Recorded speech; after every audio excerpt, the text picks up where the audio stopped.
ഈ നാദർഷിക ഡയറക്ടർ ആകുമ്പോൾ ഉള്ള ഈ അറിയാവുന്ന പോലീസ് 2 അടി കൂടുതൽ കിട്ടുന്ന പറയില്ലേ, ഒരു 3 ഉപദ്രവം എന്തായിരിക്കും? ഉപദ്രവോ? ഒരു പറഞ്ഞോ. ഉപദ്രവമില്ല. അല്ല, അതൊരു ഉപദ്രവമല്ല. ഇപ്പം വണ്ടിയുടെ കാര്യം പറഞ്ഞപ്പോഴാണ് ഞാൻ ഓർക്കണ. ഈ അമറിൻ്റെ സമയം തുടങ്ങി ഞങ്ങൾ ആ പടം ഓണായപ്പോൾ തുടങ്ങി ഒരുപാട്. അപ്പോൾ ഇക്കൊക്കെ എവിടെയെങ്കിലും പോകണമെങ്കിൽ ആരെങ്കിലും കൂടെ ഉള്ളതാണ് ഇക്കൊക്കെ എപ്പോഴും ഇഷ്ടം. ഞാൻ ഒരു ദിവസം നൈറ്റിലെ ഓടിച്ചിട്ടുണ്ട്. എനിക്കെന്താ പറയുക, ആരെങ്കിലും സംസാരിച്ച് വെക്കണം. എൻ്റെ മുമ്പ് വണ്ടിയിൽ നമ്മൾ വണ്ടിയൊക്കെ വാങ്ങിച്ച് ആ പുതുമയോടുകൂടി നിൽക്കുന്ന സമയത്ത് സ്ക്രീനൊക്കെ മേടിച്ച് വെക്കുമായിരുന്നു ബാക്കിൽ. സിനിമ കാണുക ലക്ഷ്യത്തോടുകൂടി. ഒരു പടം പോലും നമ്മൾ കാണുകയില്ല. അത് അനുഭവസ്ഥർക്ക് അറിയാം. എനിക്ക് തോന്നുന്നു മിക്കവാറും ഒരു 90% ആൾക്കാർ അതിൽ സിനിമ കണ്ടിട്ടുണ്ടാവില്ല. അല്ല, അതുപോലെ തന്നെ കാര്യം മ്യൂസിക് ഫീൽഡാണ്, പാട്ടൊക്കെ വെച്ച് പോകുന്ന പരിപാടി. പക്ഷേ എൻ്റെ ഫ്രണ്ട്സായിട്ട് ഇരുന്ന് സംസാരിച്ച് പോകാമെന്ന് പറയുന്നത് ഞാൻ അതാണ് എനിക്കിഷ്ടം. കാറിൽ പാട്ട് വയ്ക്കുകയൊന്നുമില്ല. ഇല്ല. അപ്പം അന്ന് ഇക്കടെ കൂടെ ഈ പറഞ്ഞ പോലെ എന്നെയും കൊണ്ട് ഒരുപാട് സ്ഥലത്ത് പോകാനായിട്ട് എന്നെ പിക്ക് ചെയ്യാൻ വരികയും അങ്ങനെ ഞങ്ങൾ ഒരുമിച്ച് ഒരുപാട് ട്രാവൽ ചെയ്തിട്ടുള്ള. പിന്നെ അതേപോലെ ഇപ്പം എല്ലാ ദിവസവും ഒരുമിച്ച് ട്രാവൽ ചെയ്യണത് ഇപ്പോഴാണ് ഒരു കൊല്ലത്തിന് ശേഷം. 10 വർഷമായല്ലേ നമ്മളിപ്പോൾ ആനടി വന്നിട്ട്? 10 വർഷം ശേഷമാണ് നിങ്ങൾ വീണ്ടും, അല്ല അതിനുശേഷം കട്ടപ്പന വന്നു. കട്ടപ്പന കഴിഞ്ഞിട്ട് പിറ്റേ വർഷമല്ലേ? 2015 അമർ, 16 കട്ടപ്പന ചെയ്തു. കട്ടപ്പന ഒരു വർഷത്തെ 10 വർഷമായി. 10 വർഷമായി. ഇപ്പോൾ കഴിഞ്ഞ ദിവസം ഞാനൊരു പോസ്റ്റ് കണ്ടാണ്, നിങ്ങൾക്ക് പ്രായമാകുന്നു എന്നതിൻ്റെ തെളിവുകൾ പറയാമെന്ന് പറഞ്ഞു. ഇൻസ്റ്റ നമ്മൾ സ്ക്രോൾ ചെയ്യുമ്പം തട്ടത്തിന് മറയത്തിലെ വിനോദ് മലയാളികൾക്ക് എന്തിനാ 6 പാക്ക് എന്ന് പറഞ്ഞിട്ട് വർഷം 14 അങ്ങനെ ഓരോരോ നമ്മൾ ഇന്നലെ CID മൂസ കഴിഞ്ഞിട്ട് വർഷം 25. അങ്ങനെ ഓരോരോ സമയം കഴിഞ്ഞു പോകുന്ന നമ്മളെ ഏജായി പോകുന്നു എന്നുള്ളൊരു സാധനം. അതായത് 10 വർഷമായെന്നുള്ളത് നമ്മളിപ്പോഴാണ് ആലോചിക്കുന്നത്. ഈ 10 വർഷത്തിനുള്ളിൽ വിഷ്ണുവിന് വന്ന മാറ്റം എന്തൊക്കെയായിരിക്കും? വിഷ്ണുവിന് വന്ന മാറ്റം അഭിനയത്തിൽ അന്നും ഇന്നൊക്കെ കറക്റ്റ് അവനൊരു മീറ്റർ പിടിക്കാനുണ്ട്. ഇപ്പോൾ അല്ലായിരുന്നെങ്കിൽ നമ്മൾ ഇത്രയും വർഷം ഈ ഫീൽഡിൽ പിടിച്ചേക്കാൻ പറ്റില്ല. പിന്നെ എനിക്ക് തോന്നിയേക്കുന്നത് മാറ്റം സ്ക്രിപ്റ്റിൽ നിന്ന് ഇവർ സ്ക്രിപ്റ്റ് ചെയ്തുകൊണ്ടിരുന്ന ഒരു ഇതുണ്ട്, അതിൽ കുറച്ച് കുറവ് വന്നിട്ടുണ്ട്. അഭിനയത്തിൻ്റെ രംഗത്തേക്ക് പോയി വിഷ്ണു ആണെങ്കിലും പിന്നെ രണ്ടുപേരും കൂടി കൂട്ടിയിട്ട് ഇവർ രണ്ടുപേരും കൂടി കോമ്പിനേഷൻ എന്ന് പറയുന്നത് നമുക്കൊരു സ്ട്രോങ് കോമ്പിനേഷനാണ്. രണ്ടുപേരും കൂടി ഒരുമിച്ചിരുന്ന് എഴുതാന്ന് പറയുമ്പോൾ നമുക്കതിനകത്ത് ഈ ബാക്കി എൻ്റെ ഒരു എക്സ്പീരിയൻസിൽ അധികം തിരുത്തലുകളോ അങ്ങനെയുള്ള കാര്യങ്ങളോ വരുന്നില്ല. പെർഫെക്റ്റായിട്ട് ഉള്ളൊരു സംഭവം അതിനകത്ത് ഉണ്ടാവും. നമ്മളത് മര്യാദയ്ക്ക് ഷൂട്ട് ചെയ്യുക എന്ന് പറയുന്ന കാര്യം നോക്കിയാൽ മതി. അപ്പോൾ അങ്ങനൊരു സാധനത്തിൽ നിന്ന് ഇവർ പതുക്കെ ഇങ്ങനെ കുറേ നല്ല സിനിമകൾക്കുള്ള സ്ക്രിപ്റ്റ് നഷ്ടപ്പെട്ടിട്ടുണ്ടെന്നുള്ളൊരു ഇതുണ്ട്. അഭിനയത്തിലേക്ക് കൂടുതൽ ഫോക്കസ് ചെയ്തപ്പോൾ സ്ക്രിപ്റ്റ് എഴുതാനായിട്ട് ഇപ്പോൾ രണ്ടുപേരും ഒരുമിച്ചിരുന്ന് ഞങ്ങൾ ചെയ്തിട്ടുണ്ട്. അപ്പോൾ കഴിഞ്ഞിട്ടില്ല അതിൻ്റെ പരിപാടികൾ. രണ്ടുപേരുടെ തിരക്കുകൾക്കുണ്ട്. ഈ കോവിഡ് സമയത്ത് എനിക്ക് തോന്നുന്നത് ഞങ്ങൾ ഫുള്ള് ഇരുന്ന് വർക്ക് ചെയ്ത സ്ക്രിപ്റ്റ് ചെയ്ത് തീർത്തിട്ടുണ്ട് ഞങ്ങൾ. ഇനി സിനിമയാവാൻ കിടക്കുന്നുണ്ടല്ലോ? ഉണ്ട്. 2 സ്ക്രിപ്റ്റുകൾ കംപ്ലീറ്റ് ചെയ്തിട്ടിരിക്കുകയാണ്. ഇപ്പോൾ ഒരെണ്ണം ഷാഫി സാറിന് വേണ്ടിയിട്ട് എഴുതിയതായിരുന്നു. അപ്പോൾ അതിങ്ങനെ ഫഹദ് ഫാസിൽ മൂവി അതാണോ? അതെ. അപ്പോൾ അത് പിന്നെ ഷാഫി സാറിന് പെട്ടെന്ന് ഇങ്ങനെ ഒരു പുള്ളി നമ്മളെ വിട്ടു പോയല്ലോ. അപ്പോൾ അതും ഇങ്ങനെ ബ്ലാങ്കായിപ്പോയി. ഉടനെ പ്രതീക്ഷിക്കാം. അത് നോക്കിക്കൊണ്ടിരിക്കണം.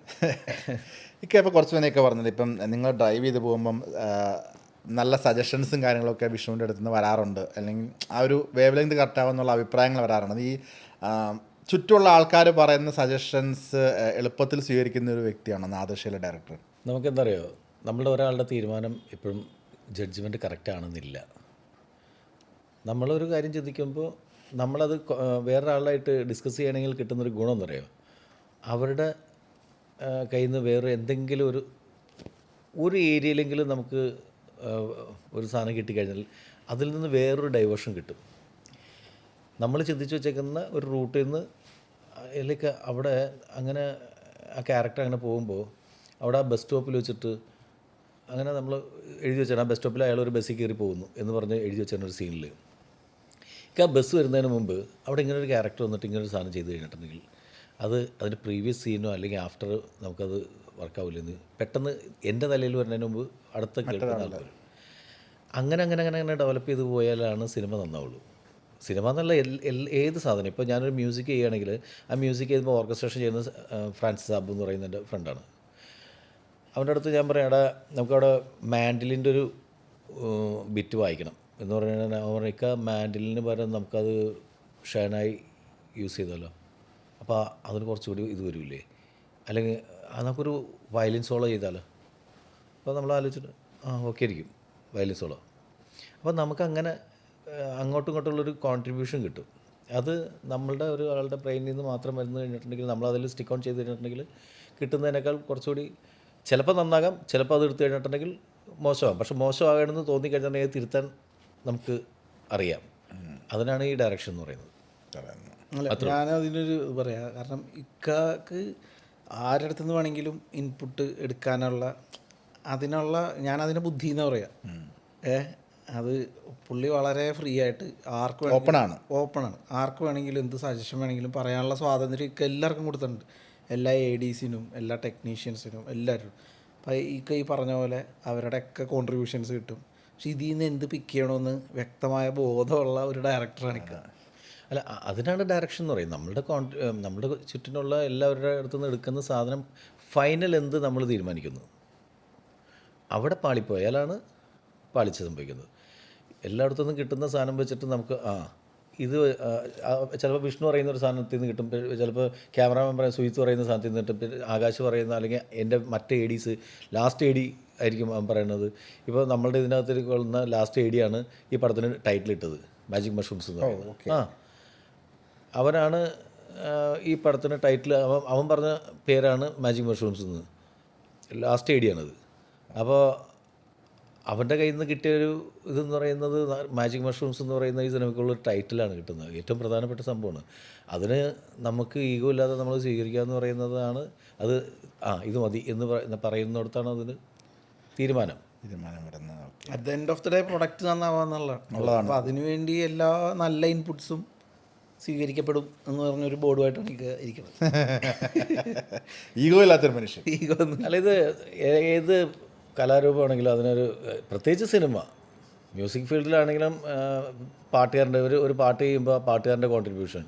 ഇപ്പോൾ നമ്മളൊരു നല്ല പാട്ടുകാരനെ കൊണ്ട് പാടിക്കുമ്പോൾ അവനിടുന്ന സംഗതികൾ അല്ലെങ്കിൽ അവന് അത് വേറെ വിധത്തിൽ പാടാൻ ശ്രമിക്കുമ്പോൾ, ഇപ്പോൾ ഞാൻ പറയട്ടെ, നമ്മളിപ്പോൾ നമ്മുടെ പടത്തിൽ ശങ്കർ മഹാദേവൻ സാറ്, ചിത്ര ചേച്ചി ഒക്കെ പാടിയിട്ടുണ്ട്, ശ്രേയ ഘോഷൽ.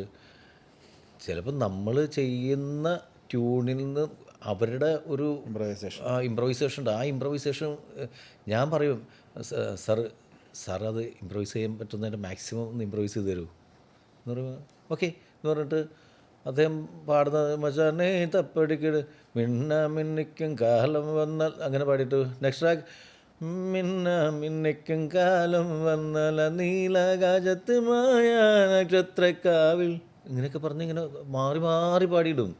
നമ്മളതിൽ നിന്ന് പിക്ക് ചെയ്താൽ മതി. നമ്മൾ സാധാരണ മിന്നിക്കും കാലം വന്നാൽ നീലാകാശത്തെ മായ നക്ഷത്രക്കാവിൽ മിന്നാമടാ എന്ന് പറഞ്ഞ കാര്യം പുള്ളി അത് നീലാകാശത്തെ മായ നക്ഷത്ര ഒരു ബെൻഡ് പുള്ളി കൊടുക്കുമ്പോൾ തന്നെ നമ്മൾ ഇത് കൊള്ളാല എന്ന് പറയും. അത് എല്ലാം അവിടെ നിന്ന് കിട്ടും.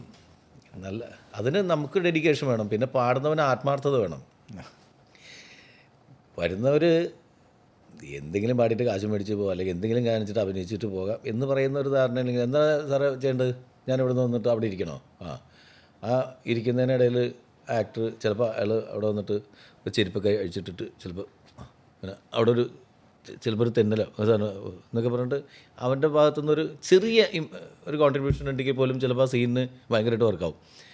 അതൊന്നും ഇല്ലാണ്ട് നിങ്ങളവിടെ നിന്ന് നടന്നു വന്നിട്ട് അവിടെ കസേരയിൽ ഇരുന്നാൽ മതി എന്ന് പറഞ്ഞിട്ടുണ്ടെങ്കിൽ ആ വരുന്ന സ്ഥലത്ത് പുള്ളി ശരി ആക്ഷൻ എന്ന് പറയുമ്പോൾ നടന്നു വന്ന് കസേരയിൽ ഇരുന്നു പുള്ളി പറഞ്ഞ ഇത്രയല്ലേ ഉള്ളൂ, ഞാൻ ഇത്ര ചെയ്താൽ പോരെ എന്ന് ചോദിക്കുന്ന അവസ്ഥയിലൊക്കെ വന്നാലാണ് കുഴപ്പം. ജോലി തീർക്കാൻ വേണ്ടിയിട്ട് വരുന്ന അത് അങ്ങനെ ചെയ്യുമ്പോഴാണ് അതിൽ രണ്ടുപേർക്കും ഗുണം കിട്ടില്ല.